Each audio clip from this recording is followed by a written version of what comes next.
उत्तर प्रदेश के शाहजहांपुर में अब लव जिहाद से जुड़ा नया मामला सामने आया है। यहां एक महिला ने आरोप लगाया है कि एक युवक ने अपने धर्म छुपाकर अपने प्रेम जाल में फंसाकर नजदीकियां बढ़ाई। उसके बाद वो महिला को ब्लैकमेल कर यौन शोषण करता रहा।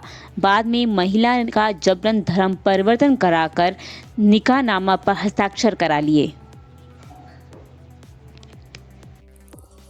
जी, मेरे घर में एक व्यक्ति सुनील नाम का व्यक्ति आया, किराए पर मकान लेने के लिए, किसी को दिखाने के लिए लाया था। उसके बाद से इसने मेरा नंबर ले लिया उसी दिन से, और ये मुझसे जो था बातचीत करने लगा, बार बार आने जाने लगा और नज़दीकियाँ बढ़ाता गया ये घर में घुसने की। फिर उसने इसी नज़दीकियों में उसने क्या किया कि हमको धमकाना शुरू कर दिया और मेरे वीडियोस वगैरह बना लिए उसने। उसके बाद में मुझसे पैसे मांगने लगा, मुझसे पैसे मांगता था, धमकियां देता था कि तुम्हारे भाई को, परिवार को, सारों को नष्ट कर देंगे, तुम हमारे नाम ज़मीन कर दो, मकान मेरे नाम कर दो। उसके बाद में उसने मेरे साथ कई बार मारा पीटी, सब कुछ किया, मारा पीटी किया और मानसिक रूप से बहुत हमें परेशान करता था। उसके बाद में कहता था अगर किसी को तुम बताओगी तो हम तुम्हारा पूरा घर बर्बाद कर देंगे, तुम्हें जीने लायक नहीं रखेंगे, तुम्हारे ऊपर तेजाब डाल देंगे, तुम्हारे ऊपर तेजाब डाल देंगे। उसने इन सब चीज़ों को हमारे सामने बोला किया और कई बार हमें ले जा के बहुत मारा उसने। कई बार उसने हमें किस जाति का था वो? जी, वो पहले जब मेरे घर में आया तो उसने बताया कि वो सुनील है, उसने अपना नाम सुनील बताया, हिंदू बताया। लेकिन जब मुझे पता चला बाद में, उसने कहा कि हम मुसलमान हैं, तुम जो है मुझसे शादी करो। उसने क्या किया कि निकाहनामा पे साइन करवाने चाहें कि अपना धर्म परिवर्तन करो तब हमसे निकाह करोगी तुम। इस चीज़ का दबाव उसकी माँ, बहन, सब लोग आके मेरे घर पे बनाने लगे। उसकी माँ भी 3-4 बार मेरे घर पर आई और यही कहा कि तुम ऐसा करो नहीं तो तुम्हें मार दिया जाएगा। लेकिन अब बस यही दबाव के कारण हम किसी को बता नहीं पाए। वो हमें बहुत धमकियाँ देने लगा। उसके बाद अभी 10 तारीख को वो मेरे घर में सभी लोग आए, यहाँ पे सभी लोग आए। उसके माँ, जो लोग आए थे वो कितने लोग थे? 7-8 लोग थे, कम से कम 7-8 लोग। उसकी माँ थी, बहन थी, भाई थे और सभी लोग आए। उन्होंने कहा कि इस पर साइन करो। जी, काजी भी कोई आया था, काजी बोला जा रहा था। तो कहा इस पे निकाहनामा पे हस्ताक्षर करो। लेकिन हमने जब चिल्लाना शुरू किया तो उनकी माँ ने कहा कि नहीं। माँ ने उसने मारना पीटना हमें फिर से स्टार्ट कर दिया, हमें शारीरिक और मानसिक टॉर्चर किया। फिर क्या हुआ? फिर उसके बाद हमने अपने परिवार में बताया, हमने अपने भाइयों को बताया किया। उसके बाद पुलिस शिकायत की थी आपके? जी, हम इसके बाद पुलिस में गए और मैंने वहाँ पे अपनी कंप्लेंट की। कोतवाली में जाके हमने कंप्लेंट की वहाँ पर। बताया जा रहा है कि शाहजहांपुर में पीड़ित महिला अपनी बूढ़ी मां के साथ रहती है, जबकि आरोपी युवक हिंदू नाम से उसके मकान पर किराए पर रहता था। ठीक है, मैं मिला, सारी बात को समझा। रात के 9 बज चुके थे तो मैंने कहा ऐसा है, सुबह चल करके इसको मुकदमे को दर्ज कराते हैं थाना कोतवाली में।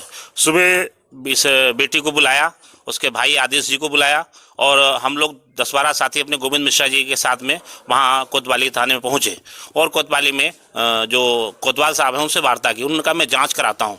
तो मैंने कहा जांच कराने का विषय नहीं है, लव जिहाद का मामला है, सीधा लव जिहाद का मामला है, इसमें जांच कराने की कोई आवश्यकता नहीं रह जाती है। लड़की पीड़ित सामने है, उसके साथ अन्याय हुआ है, तत्काल मुकदमा दर्ज करें। तो उन्होंने कहा बड़े साफ से बात करें। तो मैंने तुरंत पुलिस अधीक्षक महोदय से वार्ता की, उन्होंने तुरंत आदेश किया कि आप तुरंत मुकदमा दर्ज करें। मैंने कहा कि आप मुकदमा दर्ज करें और तुरंत मुलजिमानों की गिरफ्तारी करें। 24 घंटे में गिरफ्तारी मुझे चाहिए। कल शाम को 8 बजे उन्होंने गिरफ्तारी करके मुझे फ़ोन किया कि मैंने एक गिरफ्तार कर लिया है। अभी 24 घंटे पूर्ण नहीं हुए हैं, शाम को हमारी वार्ता हुई है। 24 घंटे में अगर सारे मुलजिम गिरफ्तार नहीं होते हैं तो विश्व हिंदू परिषद वजनकर साजीपुर आंदोलन करने के लिए बाध्य होगा। लगभग कितने लोग हैं इस पूरी घटना में संलिप्त हैं? कितने लोगों पर मामला दर्ज है? देखिए, वैसे तो देखा जाए तो इसमें करीब 15-20 लोग हैं जो लगातार इस लड़की बता नहीं पा रही है, बहुत पीड़ित है, बहुत दर्द है उसके अंदर, जितना ही कुरेदो उतना ही दर्द निकलता है। मुझे उसके सुनकर के रोंगटे खड़े हो गए जब उसकी सारी दास्तां सुनी, मेरे आंसू निकल आए। किस तरीके से प्रताड़ित किया गया इस हिंदू बहन को, लव जिहाद के तहत धर्मांतरण के लिए दबाव बनाया गया, किस तरीके से वो पूरी बात बताना नहीं पा रही है। उसको किस तरीके से ब्लैकमेल किया गया है, कैसे शारीरिक शोषण किया गया है, कैसे उसका पैसा का जो है शोषण किया गया, पैसा लिया गया है, और उसके मकान पर भी दबाव था और वो बता नहीं पा रही थी। इतना निर्बल मुझे पहली बार एक कोई हिंदू बालिका दिखी, एक हिंदू बहन दिखी, मुझे बहुत ही दर्द हुआ। और मैं सभी भाइयों से यही कहता हूं, बहनों से, कि निश्चित रूप से इस बहन को देख करके सोचना चाहिए कि ये मुसलमान जो है, ये कौम कभी सुधरी नहीं है, न सुधरेगी। गुरु गोविंद सिंह ने जैसा कहा था उसी प्रकार से ये गद्दार है, गद्दार ही रहेगी। आज ये घटना सामने आई है, इससे मुझे बहुत दर्द है और मैं इसकी लड़ाई तब तक लड़ता रहूंगा जब तक इसको न्याय नहीं मिलेगा। जिहाद जो है, ये मुस्लिम जो आतंकवादी हैं या मुस्लिम जिहादी हैं, ये मुसलमानों का प्रमुख हथियार है ताकि दारुल इस्लाम इस देश को बनाया जा सके।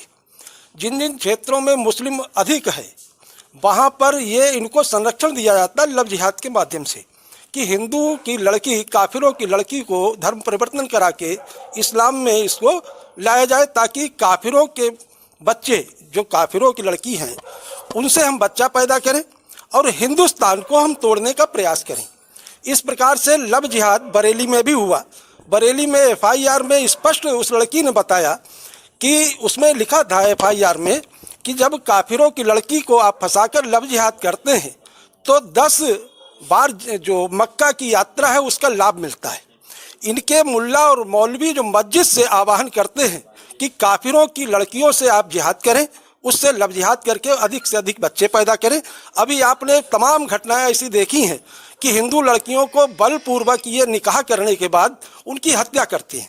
क्योंकि इस्लाम में हत्या जायज़ है, वहाँ उनके मौलवी इस बात को बताते हैं कि इस तरीके से काफिरों का आप समूल नष्ट करेंगे तो आपको जन्नत मिलेगी। ये मुसलमान जन्नत का सपना देखते हुए इसलिए यहाँ पर आतंक मचा रहे हैं। क्योंकि हम सब हिंदू को, हम तो इस आपके माध्यम से आह्वान करेंगे, प्रत्येक हिंदू को कुरान का अध्ययन करना चाहिए कि कुरान में ऐसी कौन सी बातें लिखी हुई हैं जो हिंदू या अन्य जो काफिर लोग हैं उनके साथ शांति से रहना नहीं चाहते। ये जो मामला कोतवाली में एक अभियोग पंजीकृत हुआ था जिसमें एक लड़के ने अपना धर्म छिपाने के महिला का यौन शोषण किया था। इसमें महिला द्वारा शिकायत की गई थी, उसमें FIR पंजीकृत कराया गया था।